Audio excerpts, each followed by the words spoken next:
All right, for more on this story, I'm joined by the perfect panel. I have with me a former broadcaster in Joy Bhattacharya right here in the studio, a commentator in Charu Sharma, and a current commentator in Akash Chopra. I'll start with you, Joy, and pardon me for being so direct, but I understand all the support that Harsha is getting online. I'm sure he's loved by a lot of people, but one question a lot of cricket fans would ask is, why would you miss any commentator? Because at the end of the day, it's an open secret that every commentator would mouth off the lines given to them by the BCCI. I think there are two parts to it. One is the quality of commentary. So there are two, you're talking about two distinctive things. One is whether the person is towing the line, the official line or not. The other is his commentary giving value to the viewer. Okay. As far as I'm concerned, Harsha gave great value as a commentator. I like listening to him. He gave me insights on the game and he gave me stuff that I wouldn't have heard otherwise. Therefore, ergo, I'll miss him. And that is not dictated to him by anyone, whether it's a BCCI or anybody else. So in that case, it's purely a question of that, number one, that I'll miss him as a commentator, and B is it's a simple enough case. I mean, why was he sacked or why was he moved would be a question that I think all of us need to know the answers to. Okay, we'll try and delve into that as well, but like I said, a lot of it would be speculation. But I go across to Akash now. Akash, do you think I was unfair in that first question that I asked, unfair to a commentator like you, when I said that how does it matter who's commentating, how is anyone going to miss anyone, because at the end of the day, everyone's towing BCCI's line?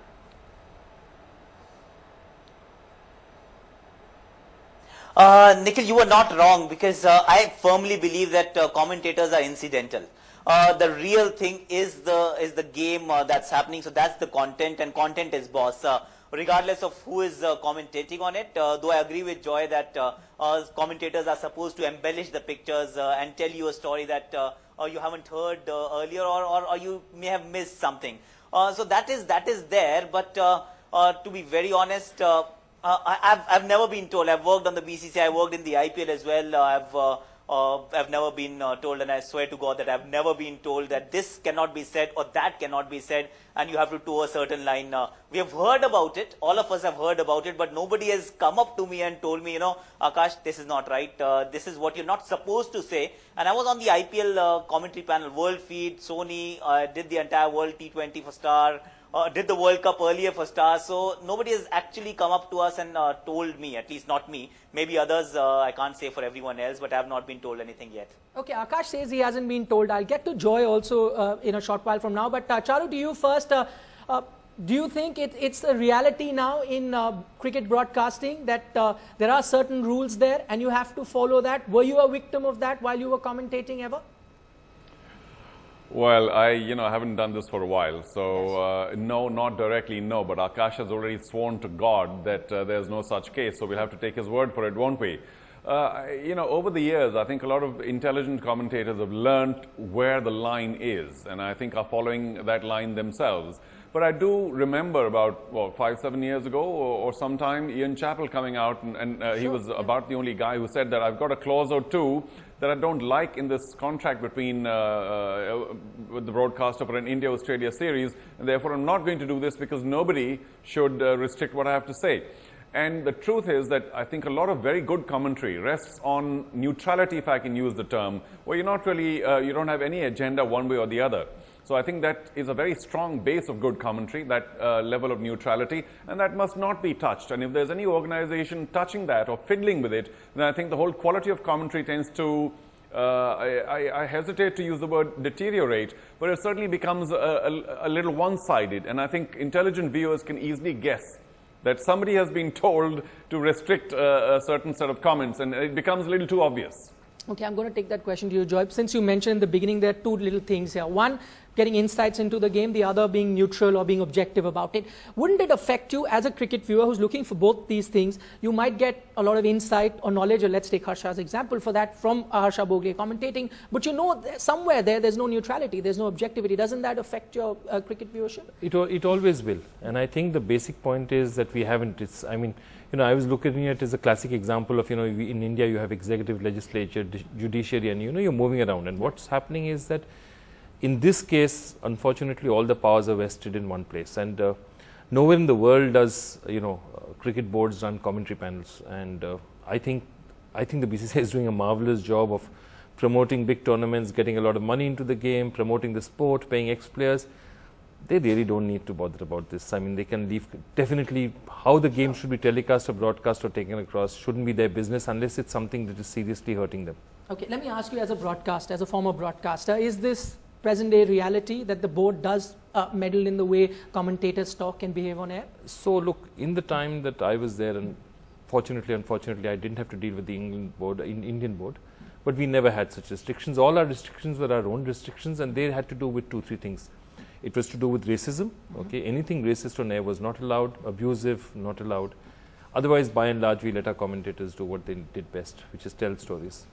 So it wasn't at that time. Anyway, the reports that we're reading is that it's a trend that has come up in the last few years. And as Charu mentions about Ian Chappell there, we mentioned that in our story too. Akash, I'll come to you. Not for once we're doubting what you've said. As you've said, you've sworn that never have you been told what to commentate. But this is a reality. We've got Ian Chappell on record going and saying that, listen, there were a couple of clauses put in his contract that you cannot speak about.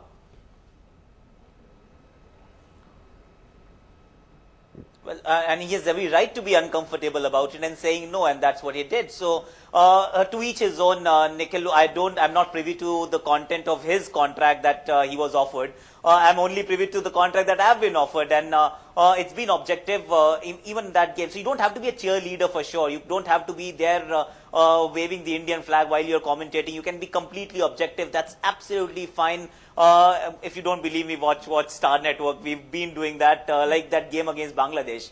We were on air and we said, India hasn't won it, Bangladesh has lost it. So that's the way you say it as you see it, and I don't see any problem with that. Nobody has had a problem with that so far.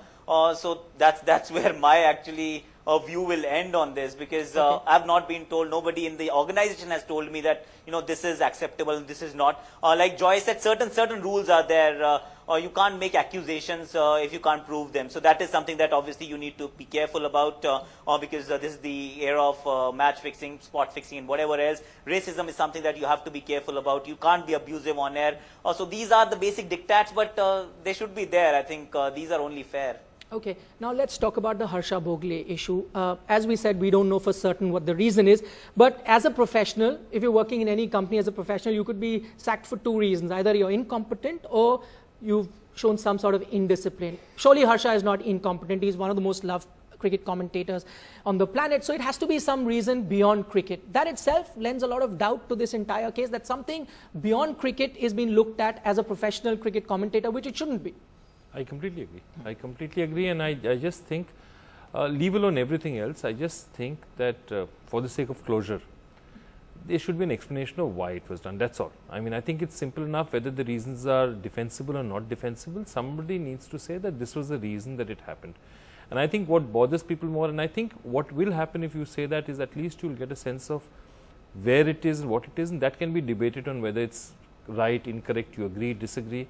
But what's happening now is, because we don't know the reasons, I think, you're speculating, and speculation is actually much wilder and much more unreasonable. So I think nobody is doing themselves any favors by not telling us what exactly happened. Right, but it is very tough. Trust me, of all these years of covering BCCI, it's very, very tough to get a definite answer from them, which is why we'll speculate. But I'll take the same question to you, Charu. We're just looking at the Harsha Bhogle issue, and as we mentioned, he's not the first one. We've listed about 5 or 6 commentators that have been sacked in the last 2-3 years. Maybe it was the last straw on the camel's back. That's why this issue is now being taken up. But my question to you is, you've heard Harsha for so many years. Like I said, he's getting so much support on social media. He's a loved commentator. He definitely is not incompetent. What else could be the reason? Certainly, all these speculations that are doing the rounds, there must be truth to some of it. It has to be reasons beyond cricket. And if it is that fair?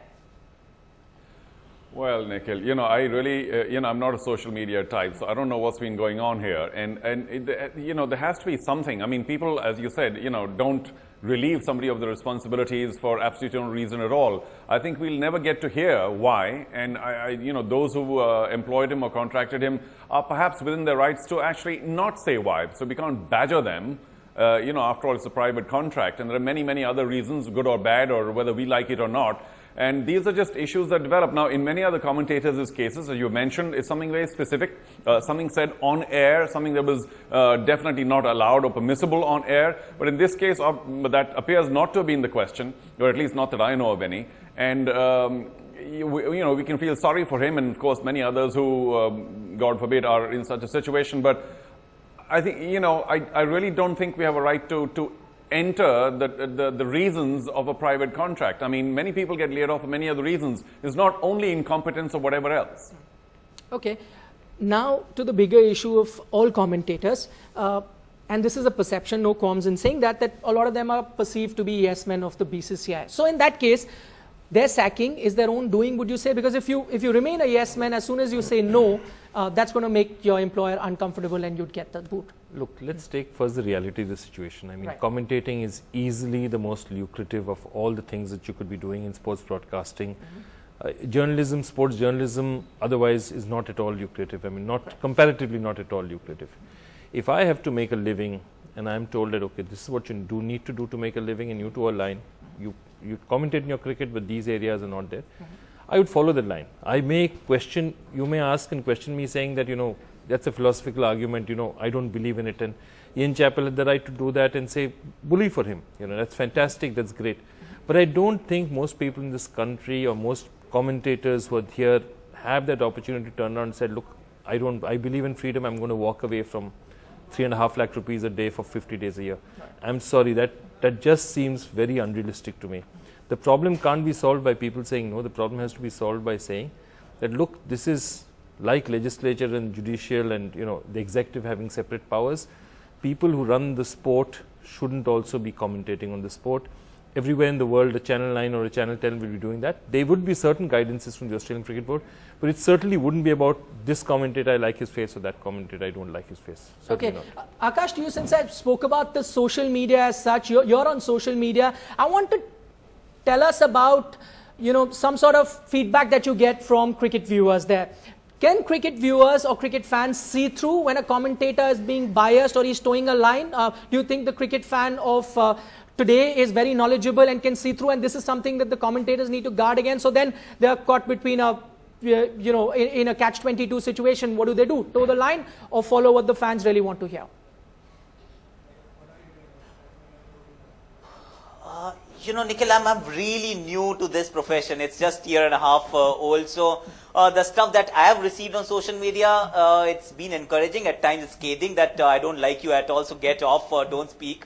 But then it's nothing to do with what I'm saying. And I've never received any feedback with regards to if I'm biased or I'm against or I'm towing the line or I'm not towing the line. Perhaps I'm just too new in this profession to really understand the finer nuances of how the social media is reacting, how the fans are reacting. So far, the journey has been outstanding. There's been a lot of support. People have liked Hindi, and mostly I'm doing Hindi. So it's going to the Hindi heartland of the country, and people have loved what we are doing. Okay, and finally, before I let you go, Akash, I want to know, when you're doing commentary, what are you thinking about? Do these thoughts cross your mind that I have to talk about the team that I support, or rather where I come from, the Indian team more, the Indian players more? I need to be wary if I'm criticizing them. Do these thoughts ever cross your mind, or when you're commentating, you just call it as you see it? Never. Not even once has it crossed my mind. In fact, I've been, there's a small little incident. I was sitting with Ramiz Raja, and this is an India-Australia game, 2015 World Cup, that 50-over World Cup. Ramiz was supporting India, and I said, you know, India has no chance of winning this. So that's how honest or forthright I've been, and there has been no issue whatsoever. So generally, you're talking about the game, you say it as you see it. If India hasn't won it, India hasn't won it. It's the Bangladesh that has lost the game. So that's fair to say. If somebody has an issue with that, good luck, because that also tells you or shows their understanding of the sport. So if a normal fan can understand that you can't really, there's no way on planet Earth that you can mess up with 2 runs to win with 3 balls to spare and 5 wickets in hand. If you still go on to lose the game, so obviously you've lost it. The other team hasn't really won it. Okay, my director tells me you're completely out of time. I'd like to thank Akash Chopra, Charu Sharma and Joy Bhattacharya for joining us.